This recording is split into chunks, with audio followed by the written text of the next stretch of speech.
Hello, Internet. I'm Lauren Shippen, professional writer who never really got into YouTuber fandom or RPF, despite the fact that I was a YouTuber for a time and did meet my partner through my creative career.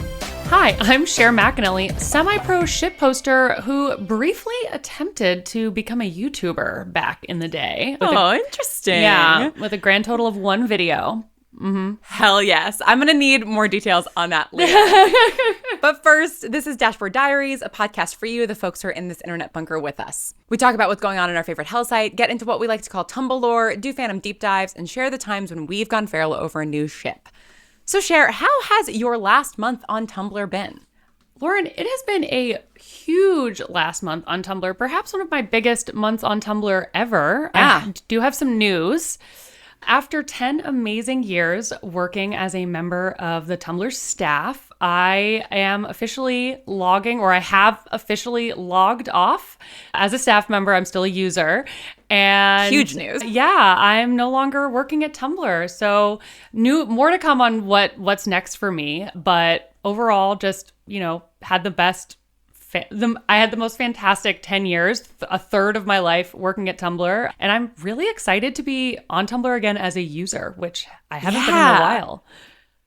Yeah, I mean, as somebody who, has a hard time sometimes listening to audio dramas as like just a fan of audio dramas because I spend so much time listening to them for work. Yeah. Like, even if it's something you love, it can be really hard to then interact with it as a fan of the thing. So I'm very excited for you to get to like be in the Tumblr ecosystem without it reminding you of the work that you have to do.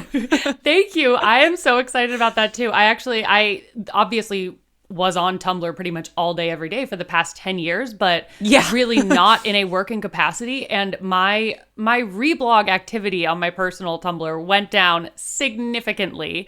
When I came to Tumblr, I think I'd reblogged in total 40,000 plus things when I started working here. So wild. Or working there. And I've reblogged less than 10,000 things in the 10 years since I started working there. So really, I have to step it up again. I have a lot of catching up to do in the reblog ecosystem. How was your last month on Tumblr, Lauren? It was good. Pretty normal in a lot of ways. Still seeing a lot of Interview with the Vampire stuff and enjoying that after season 2. But one of the things that kind of consumed a lot of my personal dashboard and a lot of my own sort of thoughts about art and the current state of things in the world is this Atlantic article that came out at the beginning of the month. I don't know if you have read this or seen any discourse about it on Tumblr. It's been a lot in my dash, but then again, I sort of exist in a specific corner of Tumblr, as everybody does. I don't think I've seen it, no. So it's an Atlantic article called "The Elite College Students Who Can't Read Books." And It kind of sent like ripples through, like a particular corner of the internet, sort of bookish internet and author internet. And the article is about exactly what the headline says, the fact that all these college professors are kind of reporting that their students, they're having to assign, over the last couple of years, they are having to assign fewer and fewer books because students get to college and they've never read a full book for school before. And apparently this is just like a thing that's been happening. And obviously like part of it is due to COVID, right? And the fact that just like everyone's attention spans and school, obviously anybody who was in middle or high school in COVID, like, I'm so sorry, like you got the shortest end of the stick. It sucks. But another piece of it is the fact that education has been moving towards testing metrics sort of being the measurement of success for the last couple of decades, right? With like No Child Left Behind and stuff in the 2000s. And so to that end, teachers have been having to focus more on using excerpts or sort of just like getting the information that's going to be on the test into kids' heads rather than like taking the time to read an entire book as a class and then like discuss it in depth. And so like there's just been a lot of discourse about this on Tumblr, because I think that Tumblr is a really interesting intersection of like fandom culture that's very pro fanfic and very pro guilty pleasures don't exist and you shouldn't feel embarrassed about anything you're reading or doing or whatever, but then also like a lot of people who take art very seriously. And I think that there's a lot of overlap in those two groups, right?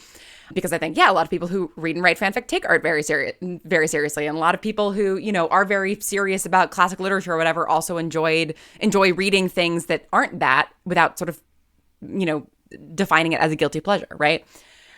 But like there is sort of like these two different sides of the debate in some ways where people are like, well, you know, like it's totally like fine to just read YA and romance and fanfic because like reading is supposed to be escapism, and like, you know, if that's all that I want to read, then like that's fine. And then other people being like, yes, that is fine, but also like, no, you do need to read more than that. Like you actually do need to read like nonfiction books and like adult literature and essays and short story, whatever else, right? But like you do need to actually kind of diversify your reading diet. Yeah. And I don't know, like what's your view on this? Not having read the article, but sort of like being given the overview. I mean, I think I agree with the, diversify your reading diet POV, not from a, you know, you can only read a little bit of your guilty pleasure in the same way that I guess you would, you know, like try and balance out what you're eating and eat mostly like fruit and veg and like whole foods, like versus, you know, the desserts and the more quote processed things that maybe we're, you know, equating the, you know, guilty pleasure reads to in this. I think, you know, read as much as you want, but do make sure that there's a little, you know, check in ever so often and make sure that there's a little variety in what you're reading. Because I mean, I think we kind of become what we absorb and the information that we know. And so I think even if it's articles here and there, and then like the big books that you're reading are, you know, like the fun reads, I do think it's important to have some kind of variety in there, especially educationally. You know, I think a lot of the books that you're assigned growing up become really formative in your development. It's kind of shocking for me to think about people going through school and not reading these entire books or an entire book at any point. Yeah, like specifically for school, right? Because we know that like readership is up in a lot of ways, right? Especially in adults. But being assigned a book and having to read it and hating it and having to talk about it in a like critical analysis way, I think is vital. And you know, over the summer, like I went to a New York public school, right? Like and part of the curriculum for us was like, we would read, you know, certain books throughout the year as a class, but then also over the summer it was like, here's a list of 25 books. You have to pick 6 off of them and read these and read 6 books in the next 3 months. And both that, like there's so many books that I read in high school that I fucking despised, right? Like The Scarlet Letter, I think, is just one of the worst books ever. Like I hate Nathaniel Hawthorne, but also like Frankenstein rips. Like that's a classic for a reason, right? That book is so good. And like, you know, I had a teacher my senior year of high school. And to be fair, you know, I took an AP course. And I don't know how this interacts with like AP or IB courses, you know, or like what have you. But she was an ex-Catholic nun. And so needless to say, like we did not see eye to eye on anything politically speaking. And she assigned a lot of religious writers to us, which was like not great and I have opinions about, but it also meant that like I read Till We Have Faces by C.S. Lewis, which is a book that like I just simply would not have picked up because despite loving Lion, the Witch, and Wardrobe and the whole Narnia series, like I sort of thought that C.S. Lewis's adult fiction would be like super, even more sort of directly like Christian, right? Yeah. But Till We Have Faces, like just like a phenomenal book. And so like, I don't know, like I think that it's important to read books that you hate, and I think that have to talk about them and explain why you didn't like it in a way that is more than just like I didn't like it. And I think it's important to have to read books that you wouldn't have picked up and maybe discover that you love them, especially since like we have so many studies about how reading is a unique tool in developing empathy as you are growing up. And the ways in which you step into other people's perspectives and shoes in reading specifically, right? Like we obviously we don't have the same amount of like, you know, like research into TV watching or video game playing or whatever else, but like we know this about reading. And so I do think that like, and I think that a lot of, you know, what an art snob might see as like the more fluffy things, right? Like young adult stuff or romance or whatever else. I think that like a lot of those things can still be great works of literature. Yeah. Right? Like I think one of the best books I've ever read is I'll Give You the Sun by Jandy Nelson, which is a YA novel. And it's just like some of the most beautiful writing ever. But like, yeah, to your point about like diet, it's like, yeah, you can't just eat, you know, like potato chips for your whole diet. And also, like, you shouldn't restrict yourself from eating potato chips. Like you have to do both things. Like, that's healthy. So anyway, so it's just been really interesting to kind of see the discourse on Tumblr about this, and I would love to hear what like our listeners have to say about your view on like what we should be doing with youth and reading, because I think that there's just a lot of interesting stuff happening in that particular sphere right now. I really like your point about reading, like being assigned to read things that we don't like or we're not enjoying, and then having to explain and find a way to articulate why we don't like it and what about, you know, the book or the writing or whatever it is that we're not a fan of or that doesn't draw us in. I feel like, yeah, as you're saying, even in the development of empathy and the development of like interaction with others, being able to communicate why and how you feel, what you feel is so important, and something that you can't just do. You have to learn it. And like, how many times are you feeling a certain way and you're like, how to say it? Like, right. I feel like that even like critical discussion, like, you know, about a book that you're not a fan of and why you might not like it is, you know, flexing or developing that really key muscle that I think is huge developmentally. Absolutely. And I think it expands outwards into all kinds of art conversation, right? Like another piece of discourse that I'm constantly seeing on Tumblr is sort of this, you know, tendency now to moralize when you dislike something, right? To say like, oh, I didn't like that because it was problematic in these ways, or because, you know, like this particular thing sucks, or this person involved with the project sucks, and therefore this thing is bad. And the reality is that like terrible, terrible people can still make good art, and you have to be able to hold those two things in your head. Yeah. You know, which I feel like maybe we've talked about before. Like I was having this conversation the other day, and I can't remember if it was like the last time that we did an episode or a conversation I was having the other day.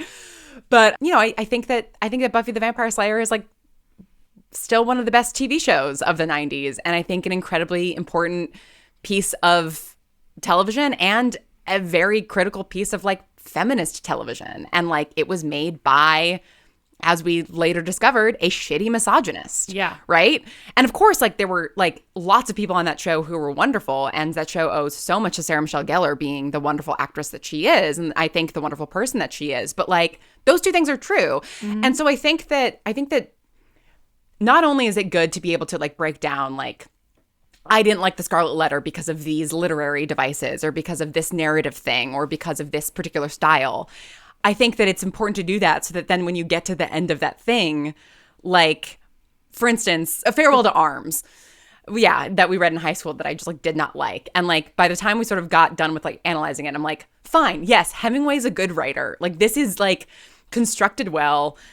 I can't actually pick apart that much with the construction of this book. Mm-hmm. The reality is that I just don't like it, and it's just not for me, and that's okay. Yeah. And that's enough of a reason to not like something. But I think that people want to sort of put a condition on disliking something that somehow like makes them more, just like makes them like better. Yeah, like have a moral high ground, or just makes them seem like smarter or more moral or whatever it is. And it's like, no, you can just like, that thing can just like not be for you, and it's fine. Yeah, it's almost like, you know, if you don't like something that's regarded as a highly intellectual work or whatever it might be, or an important piece of literature, you need to qualify it with a moral justification, or else you're the quote like stupid one or whatever in the scenario, or like that's what people might deem you as for not liking something that everyone else thinks is such an incredible work of art. But I think art is subjective. So totally. Yeah, I agree. I was thinking as you're saying this about Grapes of Wrath. I hated it. Oh, yeah. God, book. I never had to read that, thankfully. Oh, my God. And we had to read it. We were assigned to read that entire book over spring break. And so naturally, I waited until the day before spring break was over and had to spend the whole day reading Grapes of Wrath. Great work of literature, important piece important book. I'm glad it exists. I will never open it again. Yeah. There are like, and I just like, I'm sitting here thinking of like some of like the really visceral like moments and scenes in it. And I'm just like, God, sure. Yeah. Like, I'm glad I read it, and I'm glad I had to read it as a high schooler, and I'm glad I don't have to do that again. Yeah. And because I think that, like, yeah, it's important to be challenged. And also, I should say, like, yeah, you saying, you know, saving it for the last minute when you had all spring break to read it. Like, I want to be clear. I think that students should be assigned full books to read in high school. I don't expect high schoolers to read all of them. Yeah. I was, you know, like, and I think a lot of high schoolers now do this in their spare time. But like between the books that I was reading for school and the books I was reading for myself, I was reading like 12 books a month, right? Like I was just like burning through stuff, also because I didn't have a lot of friends and not a lot of stuff to do. But did that mean that I read every book that was assigned to me in full? Absolutely not. I was on Spark Notes every week looking at something, trying to fake my way through some discussion about, you know, some book. And I think that that's also an important part of the experience. Faking it till you make it is such also a key part. I wrote an entire essay on Othello without ever having opened the book. I did not know what Othello was about or how it ended or what happened in it. I got an 81 and I was so proud. Amazing. I saw Shakespeare in the Park and it was Othello and I was like, oh, that's how that ends. Oh, this is... That's amazing. Oh my God. To any English teachers out there that might be listening, we're so sorry. Yeah. We love you. You're doing great work. While we're thinking about the crimes of our past, should we go into our dashboard confessionals? Absolutely, Lauren. I picked a couple of key moments, both from my time working at Tumblr. I thought it was only relevant for my first episode as a non-Tumblr employee. Absolutely. So they're both from 2015. I started working at Tumblr full-time in September 2015, and I started as an intern the year before. So this is the first one's my Halloween costume that I asked a coworker to take this photo of me. Incredible. And for our listeners, it is a photo of me in a taco costume in front of a giant Tumblr sign that has a skeleton next to it, and the caption is 20 minutes into Taco Bell and chill, and she gives you this look. It's so good. And so that's that. I do have that costume. I am considering wearing it for Christmas. Or I'm considering wearing it for Christmas this year. I'm considering wearing it for Halloween this year. It also appears to me that you are potentially eating tacos as well, or some sort of nacho bowl. I am eating a taco bowl at the same time. Yeah. So a lot to unpack there. A little bit of about. Taco on taco. Excellent. And I did have Taco Bell for dinner last night. Nice. So still Taco Bell and chilling. And look, I love Taco Bell. We are not sponsored by Taco Bell unless Taco Bell you want to sponsor us, because I love Taco Bell. As a counterbalance, I have never in my life ever had Taco Bell. Lauren, oh my gosh. I know. If we lived in the same city, we would be doing the next episode from a Taco Bell. And the next post we have here is a video of me and one of my coworkers. Shout out Mary Cannon. Hi, Mary. She and this is a video from Tumblr Hack Day. And it's just a short video of the two of us sitting on inflatable chairs with our computers. And when it pans over to us, it looks like we're coding. But the funny thing is, neither of us know how to code. So we're just typing stuff. It does look convincing, though. It's like it's, you know, the green on the black background. Right? Also, I did not realize that those chairs are inflatable. So when you say at staff fix the website, this is who you're saying it to. I just want you to remember that. These pro hackers. So good. Oh, so Lauren, what do you have for us this week? So I went into my October 2014 archive, so 10 years ago, and I had 4 posts that I had reblogged / made. And one post that I made, this is the post in our shared document is not the post that I made, but it is essentially the same video. So it is this interview of Benedict Cumberbatch on the Graham Norton show from 2014, I guess. And it's him talking about, have you seen this? Do you remember this? I remember this. Lauren, I don't know how I just watched this video, rewatched it this weekend. No way. It's We have a unimind going on here. Well, so I was talking, and I need to show him this because I was telling my partner about this video the other day because I was like, have you ever seen, basically it's a video of Benedict Cumberbatch like being incapable of saying the word penguin. And as I'll talk about later in the Feels Corner, I've been watching The Penguin on HBO, the new DC show, and my partner and I, like, you know, we've just been calling it Le Penguin. We've like keep sort of like saying like, you know, penguin in various ways. And I was like, have you seen this Benedict Cumberbatch video where he pronounces penguin in 7 different insane ways? And he'd never heard of the video. And I was like, and then the fact that I looked back 10 years ago and I had reblogged this video, it was just like, the stars have aligned. So I cannot believe that you also just watched this video.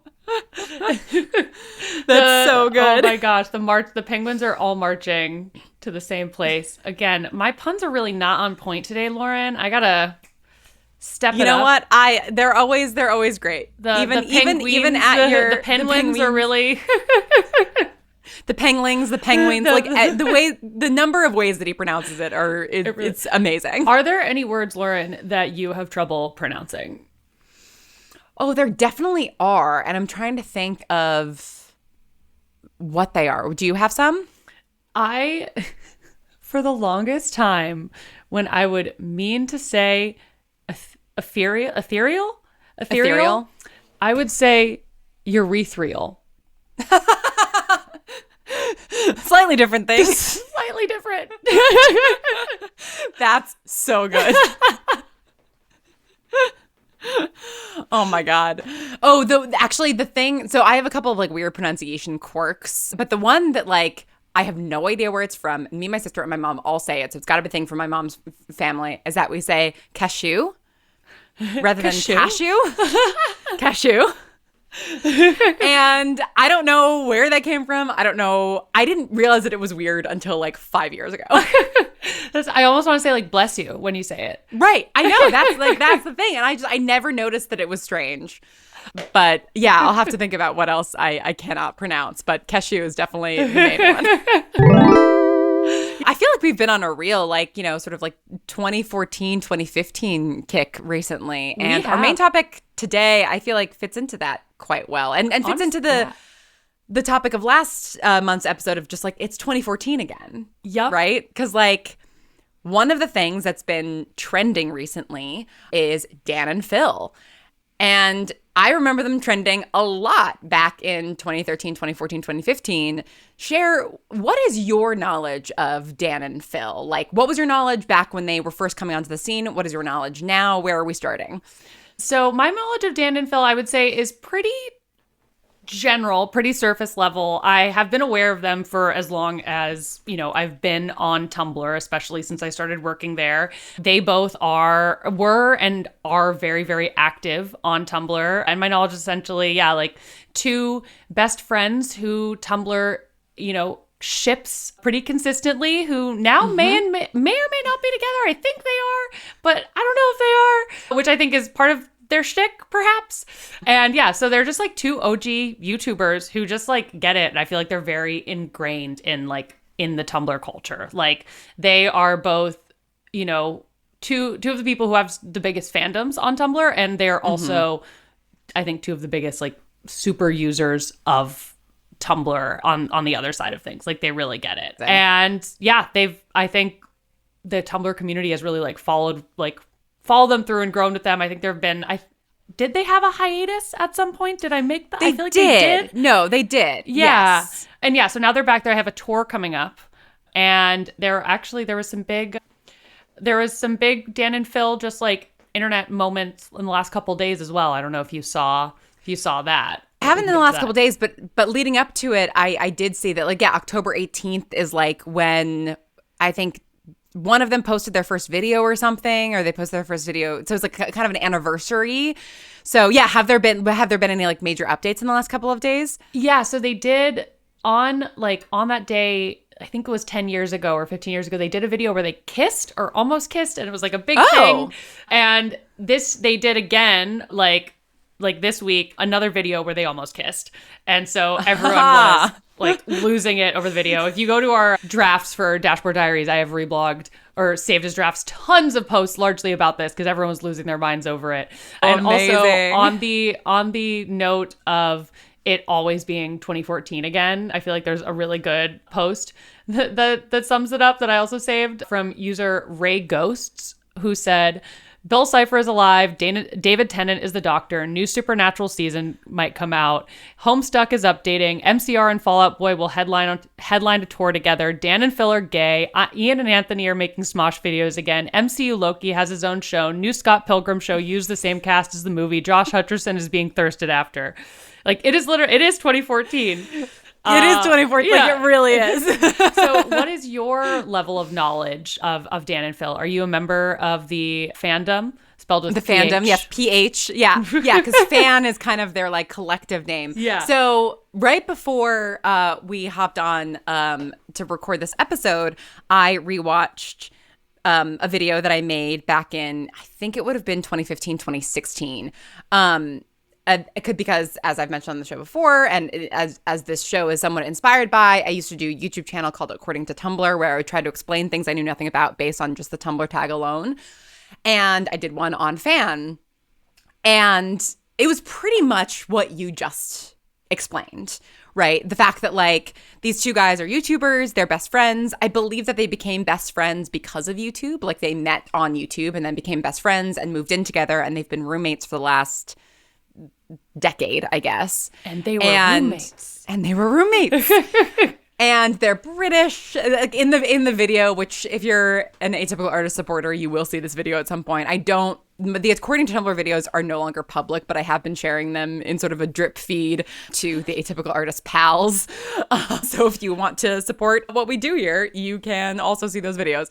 But one of the things I talk about is the fact that they both have had, in 2013, 2014, these like swoopy emo haircuts, and they're British, and that's like was just like catnip for Tumblr at that time, right? Like those two things. But it's interesting because like in all of this, I've sort of realized, and I'm curious to hear your perspective, somebody who also tried to be YouTuber for a time, and I want to hear what your one video was about. What are their videos about? Like, what kind of YouTubers are they? Vloggers? Like, what were they making videos about? I know they do like video game streams and stuff now sometimes. They're just like, I'm pretty sure they're just vloggers. Like, here's what's going on. A lot of their videos were diving into, like, they did one actually very similar to your series, Lauren. They dove into their tag on Tumblr. That's right. We're going through a bunch of posts. This is like a 10-year-old video. Did I drop the link in? No, I have it in my notes that aren't on the doc, but I'll drop it in. I have so many YouTube videos because the amount of posts that they were scrolling through that were just, first off, incredibly chaotic, and second off, I must find them. I don't know how. If I'll go into their archive and see if they reblogged them, but they were incredible. They also recently, well, not recently, a few years ago, wrote fan fiction about each other. Did you find this, Lauren? No, that's incredible. I didn't write who wrote what, so I need to double check. But one is called The Urge, and the other is called The Hand. So yeah, they're just like best friend vloggers. Very like, I would say like, came up around the same time as like Tyler Oakley and very similar content wise. Yes. So like, here's what's going on in my day. Here's, here's what people are talking about kind of content. Yeah, lots of gaming. And I think like the best friend angle and like kind of shenanigans and adventures is a big part of it. Well, and crucially too, I think that, we know that Tumblr is full of queer teens. Mm-hmm. And I think that, Tyler Oakley is like, a great example of this. And these two being really appealing to queer teens who, especially, it's so funny when I think about like 2013, 2014, because it doesn't feel that long ago, right? But then I have to remember that like 2013, like gay marriage wasn't legal in the country. And it's like, oh, right. Wild to think about. Like we've made so much progress in the last 10 years. It's nuts, right?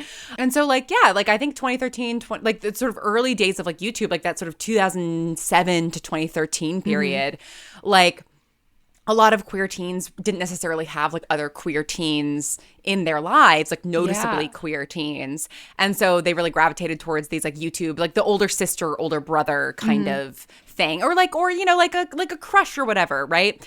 And so that was in the video that I made back in 2015 or whatever. One of the things I mention, and one of the things that's like a huge part of the fandom, is shipping these two people, right?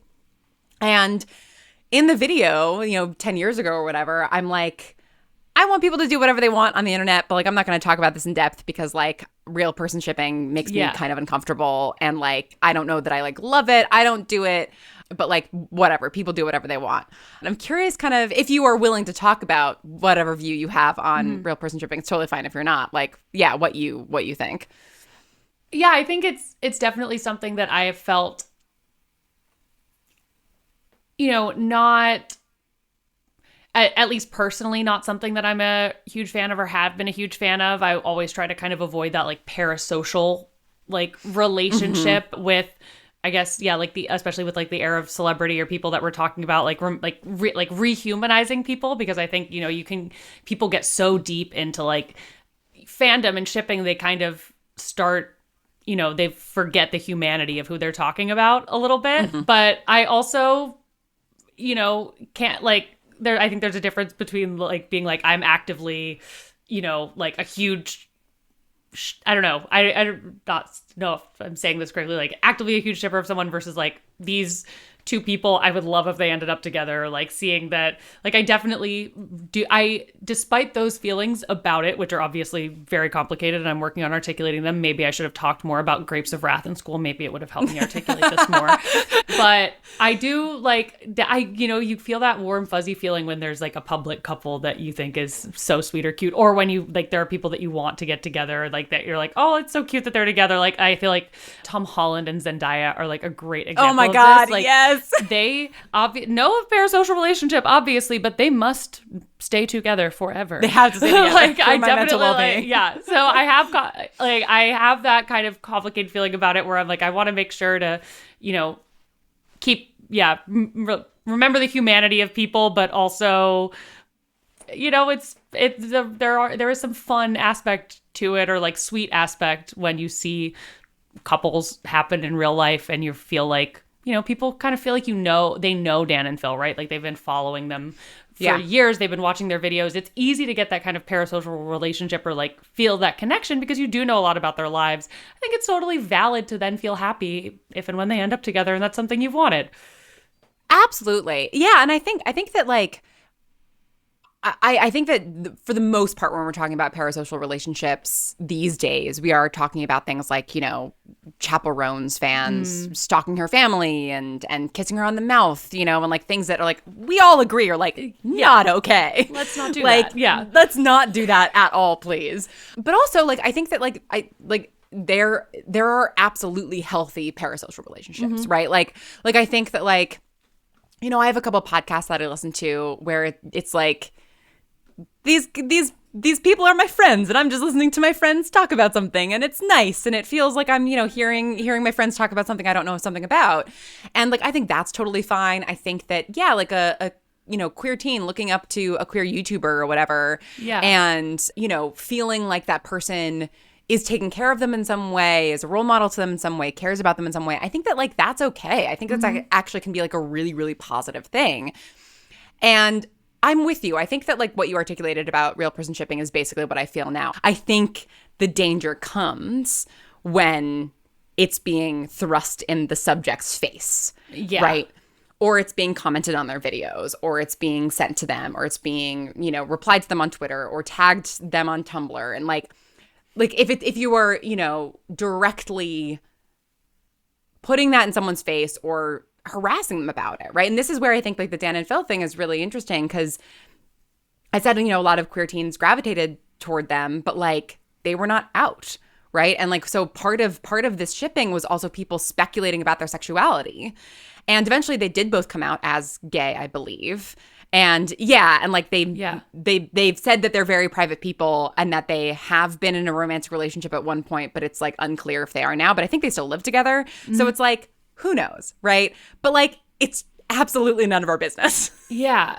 And that I think is the important part, right? It's like the same thing whenever an actor who plays a queer character gets bullied into coming out. Like that stuff drives me fucking insane. I was sitting here thinking about Kit Harington as you're saying that, like, wait, Kit Harington? Yeah, not Kit Connor. Jesus, not Kit Harington. Yeah, do you know? Kit Harington. Kit Connor.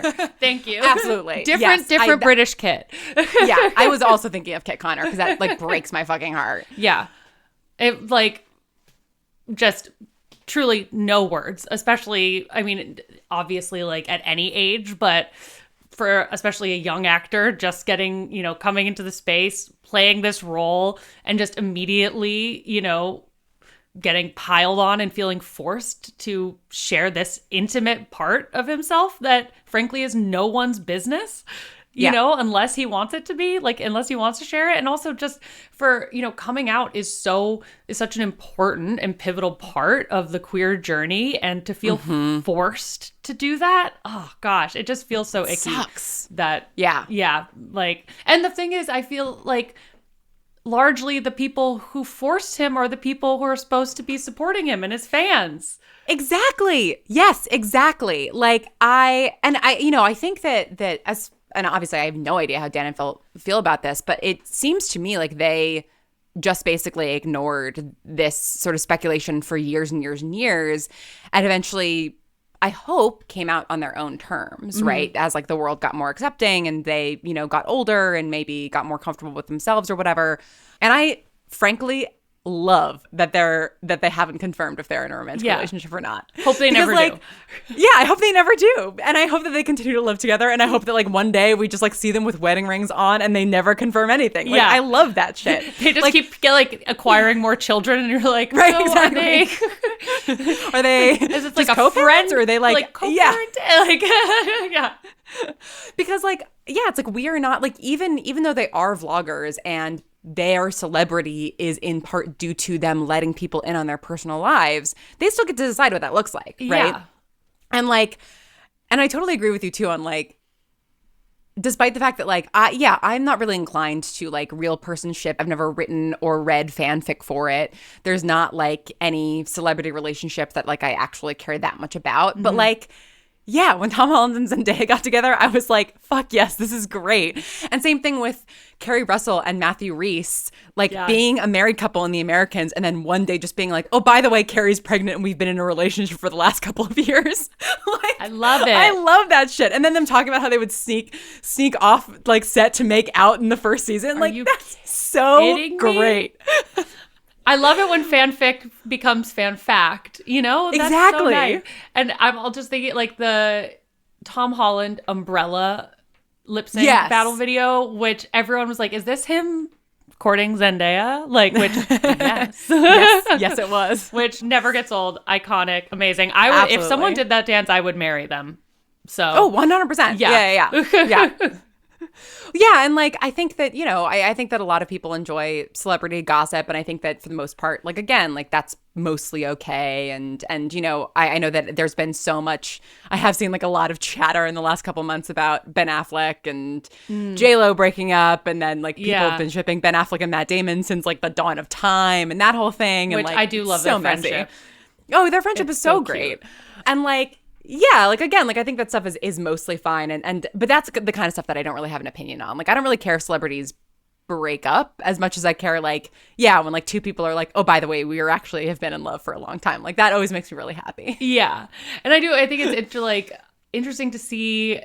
I think it was much bigger like maybe 10, 15 years ago than it is now, but those very obvious post-film PR relationships, because people would be so into shipping the leads from the movie or show or whatever it was that, you know, Rachel McAdams and Ryan Gosling like, were they really together after The Notebook? Like, I think so, but like, you know, definitely helped with PR for it. And like, I can think of so many movies where, you know, the like main couple were quote dating for a time around press season, you know, which I think ties, like, it's clearly what people want to see. I think people like love and want to see it. Like it's overall a positive thing as long as, as you're saying, you're keeping it positive and not like shoving it in these, like, you know, in people's faces or replying to them. Yeah. But yeah, to be happy for people or to want, you know, them to fall in love. Look, I shipped four of my friends, two of my friend couples very strongly, and they're both married to each other. So, exactly. You know, shipping works. You know what? It does. Ship the people in your real life. Stop shipping celebrities. Ship your friends. I'm totally with you. And I do just think that like people love, and it's nice when love stories turn out to be true. And so, yeah, you know, Dan and Phil, keep doing what you're doing. And I'm just really happy for their fans that like they're back and doing things and like being more of who they are. Like, I think that that's something that's been really nice in scrolling through the tag is sort of like a lot of these fans who were very young when they first started watching these guys, who are now adults, and kind of seeing like these two people become more themselves, become more open with who they are, more comfortable with who they are, in the same way that like the teens who watch them have become more open with who they are and sort of just like, it's one of those like, look at how far we've come, you know, like look at us both, you know, like Jen, yeah, very wholesome, very sweet. Yeah. And it does feel like as I was, you know, prepping for this episode, you know, I just like had their videos up and I was just like had them playing as I was doing stuff. And it does feel like you're hanging out with your friends, you know, like you're just sitting there, like they're chatting, like it kind of almost feels like you're kind of in the conversation too. And yeah, I think it must like growing up with a fandom as a fan of something is so special. And I think it's especially special to, as you said, like Dan and Phil's fans have grown up with them, you know? Yes. And I know, as you said, like as they've come into themselves more, you know, as they came out, things like that, shared these things about themselves, I am sure so many of their fans felt inspired to do the same or empowered to do the same or just a little more comfortable in their own skin because someone or two people that they look up to are comfortable in their skin. Exactly. Yeah. Yeah. Yeah. No, I love that. And I think I've had those types of parasocial relationships before, right? Like Lee Pace and Janelle Monáe were two celebrities that when I was a teenager, I was like obsessed with them. Lee Pace, yeah. Oh, and just like, and when like ArchAndroid came out, like I was like entering college and I was just like watching Janelle Monáe music videos over and over and over again because both of those people like just give me a lot of like bisexual and also gender feelings. Mm-hmm. Yep. And it was like, you know, I think, you know, part of me, as I was figuring out my sexuality and, you know, like figuring out sort of how I felt about gender and things like that, like I think that a part of me hoped that like what I was sort of seeing in both of these people was something similar to what was inside of me, right? And yeah, like I did feel like really like happy when they both eventually came out, right? Like I was sort of like, oh, like yes, we are part of the same family. Like I don't know, like I totally understand that particular impulse, I think. Mm-hmm. Absolutely. I think I very much felt the same about, and honestly it ties well into our next Feels Corner segment. I've been rewatching Twilight. It's one of my like, you know, comfort. Yes. It's definitely one of my comfort series. And in these past couple of weeks when I've had a big life change, I've been like watching like Lord of the Rings and Twilight and those kinds of things. And yeah, I very much felt that same way you've been describing about Kristen Stewart and Robert Pattinson. Like didn't even realize I was bi at the time, but was like, I love both of them in a very intense and similar way. And growing up, especially like watching Kristen Stewart come into her own and come out and clearly become so much more comfortable in herself, and you can you can see it like just kind of like radiate. You can see it radiate out of her, like how, like her like self-love and self-acceptance, and like how the way that she's carried herself has changed. And like I love, you know, like her style and, you know, the way that, like, I don't know, I just think it's been very special to have like, yeah, definitely this parasocial relationship with someone. Like, I don't know, maybe I'll meet, maybe I probably won't, you never know. But like, I definitely think it helped. Like I was able to, when I was still like trying to figure out and maybe like struggling a bit more with my like sexuality or queerness, it helped me love myself more because I was like, she's so badass. Like I too am bi. We are similarly badass in that way. Yes, totally. So I mean, beyond that, like, yeah, what else has you in your feels? Let's head on over to our Feels Corner. Yeah, I mean, honestly, I think the biggest thing that's had me in my feels the past couple of weeks has been just like feeling so much, gratitude for Tumblr. Like Tumblr has me in my feels. I love this website. I cannot believe how lucky I am that I got to spend a decade working there, like on my favorite place is the internet, working for my favorite place on the internet. I just love it so much. And it's just, it's such a special place and community. And yeah, I think just like that, definitely just Tumblr as a platform has me in my feels for the impact that it's had on our lives, on so many people's, on Dan and Phil and their fandom. Yeah.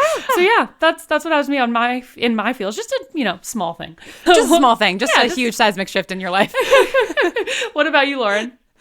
I'm trying to remember if I've mentioned this on one of our recent episodes. Have I talked about the Penguin yet, other than like earlier in this episode? Haven't. Okay. Good. So yeah, the Penguin has me in my feels. Have you watched it yet? I've never heard of it. Oh my God. Okay. Wow. So are you familiar with the Batman villain, the Penguin? Yes. Okay. So HBO Max, whatever we're calling it now, has made a TV show, kind of like origin story of the Penguin called The Penguin. Amazing. And so it's like, DC like comic book franchise thing. And it's like, franchise shows can really run the gamut of quality. Yes. Right? And they certainly have in the last couple of years. Yeah. But this is starring a truly, truly unrecognizable Colin Farrell. Like, I'm like, every episode I'm like, how are you under there? It's got some of the most amazing like prosthetic work that like I've ever seen in television. Like, he just looks like a different person. But like, it doesn't seem like he's wearing a costume. Like you think that that's what that person looks like. And it's like actually just like Colin Farrell under there doing like an old school New York accent. It's incredible. And so, yeah, like we watched the first episode of this. We watched the 5th episode last night. It's now been on for 5 weeks. And after like the first episode, we were like, wait a second, like that was good, right? Like we just watched a franchise show that like a pilot where like the pilot was good. And then we watched the next week and we're like, wait, this show is really good. It's really good. Like it's good, strong storytelling. And it's funny, I am like not like a mob person. Like I don't really like find mob media inherently interesting. I've never seen The Sopranos. I've never watched, Sons of Anarchy. Like I just don't find that like, I don't like it really. It's not something that appeals to me. But this is very much along those lines. It's also got Christina Milioti, just absolutely at her most unhinged hot in this show, is like this like, daughter of a crime lord. But like I am so emotionally invested in this show. And a huge part of it is the fact that in the first episode, this isn't really spoiling anything, the Penguin kind of ends up taking this character, Vic, under his wing as like a mentee.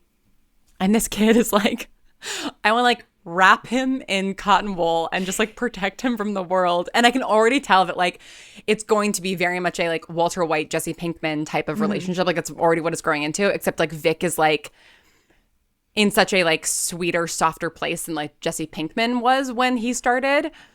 And so I'm just like, I'm very, very in my feels about that. And to call out one thing in particular that I think was especially well done and that I think will appeal to Tumblr in particular, because I know that Tumblr is always like looking for like good, meaningful representation of things that are not often shown on screen.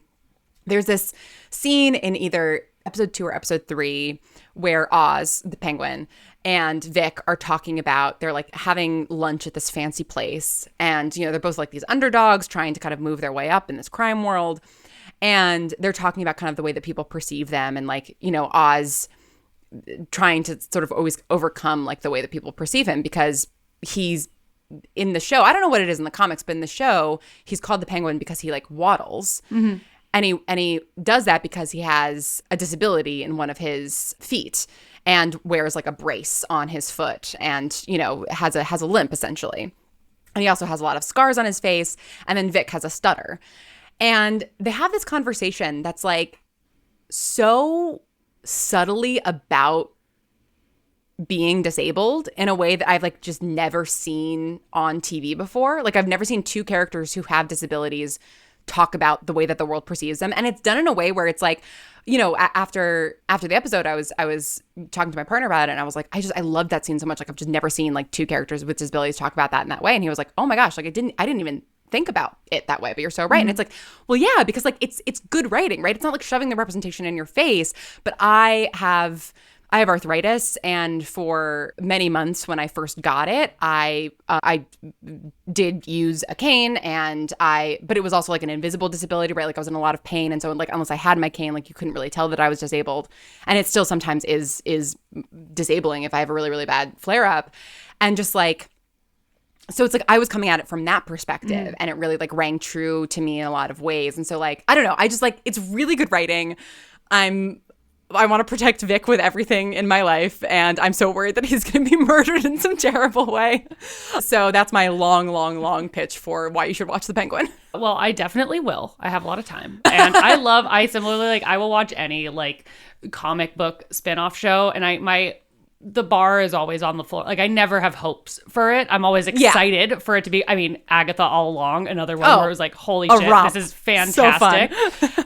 So yeah, I will definitely be watching it. And I also, on the note of representation and like talking about disabilities in a way that doesn't feel like it's being shoved in your face, I think that nuance is so important in television and film, where it's like, just tell a story and this character happens to have an aspect about themselves that would be representative of perhaps a community or a group of people that don't regularly get represented in film, and just integrate it in as you would integrate in any other like thing into a scene. You know, I don't know why it needs, you know, like I feel like so often it's like, okay, we've cast this character to be a representation and we're going to make this big statement and it's going to be very obvious. And that is the exact thing that makes people get all, you know, like up in arms, for lack of a better phrase, I guess, about like, oh, it's just like representation. It's like, no, that's sloppy representation. It's bad writing. Yeah. Like, when you tell a story that is representative of the world in which we are in, it will naturally have a variety of people and identities and disabilities and what have you to represent if you look for them and are telling an honest story. You know what I mean? And it's, totally. Yeah, as you're saying, like, good writing, it makes such a dramatic difference. I feel like this is my gripe with Grey's Anatomy, a show I will never stop watching because I'm not a quitter. Recently, it's like, I feel like they just like, were like, what boxes do we want to check this episode? You know? And I mean, they're on season, 20 whatever. 27. And this is like a brand new prestige, DC spinoff series. I realize it's different, but it's really great to see that like, that type of good writing is becoming so much more commonplace, and we just see more and more representation, across the board in more entertainment in a way that, is woven in such a way that, you might not even notice it, but it's there. And like it being there will help change people's, perspectives and viewpoints, and like, I don't know, just help people be more aware of the world in which we live, and that it's not just the same story. Yeah. And like, I think another thing that The Penguin has done really well is the fact that like, The Penguin is inherently a fat character who waddles, right? Like that's why he's called the Penguin. And so it's like Colin Farrell is wearing, I believe, unless he gained a lot of weight for this role, I believe he is wearing a fat suit. And like I think a lot of people have problems just inherently with actors wearing fat suits, right? Like you should cast a fat actor for a fat role. But like, and so like, I can't speak to, to that sort of particular part of it, because I'm sure that there's like lots of varied opinions on him doing that. And a lot of those opinions, I'm sure, are like very, very valid. But I will say that like, he is a villain. We are watching a story in which the villain is the protagonist, and there's also no hero. He's not like fighting Batman, right? He's like against other villains. Like it's crime lord against crime lord, right? But he is a villain, and it is a villain origin story in many ways, and he does a lot of villainous things. But the fact that he is disabled, the fact that he is fat, the fact that he has facial scars, like the world treats him a particular way because of those things, but he is never villainous because of those things. Yeah. Right. And like, I think that's like it's like a very fine line to walk, right? Because like so many, especially comic book characters, are like either disabled in some way or they're queer coded in some way. And it's sort of like this like, comparison of like, oh, these qualities sort of make you inherently villainous, right? Or like, all villains have like a like slash through their face, right? Like some big scar. And it's and I don't think that the show is doing that really. And also, for what it's worth, I think it's also doing a lot of great stuff around being a woman in the world, and it is mostly written by women. It was created and a show run by a woman, and like there just aren't a lot of franchise shows that are that way. So like, anyway, I could talk about The Penguin for like another 30 minutes. Well, why don't we should do a DC spinoff or like comic book spinoff episode. Yeah, we totally should. Diving into like character stories or something. Because I'll watch The Penguin and then we should definitely talk about it more. Please do. Yeah. But for now, I'm Lauren Shippen, and you can find me at thelaurenShippen.tumblr.com. And I'm Cher McAnelly. You can find me at overshares.tumblr.com. This has been Dashboard Diaries, and may your anons always be loving, your dash always refreshed, your gifts always be loading, and your ships always canon. May the fixer reading always be finished, and the answers you seek always in the reblogs. Thanks for scrolling with us.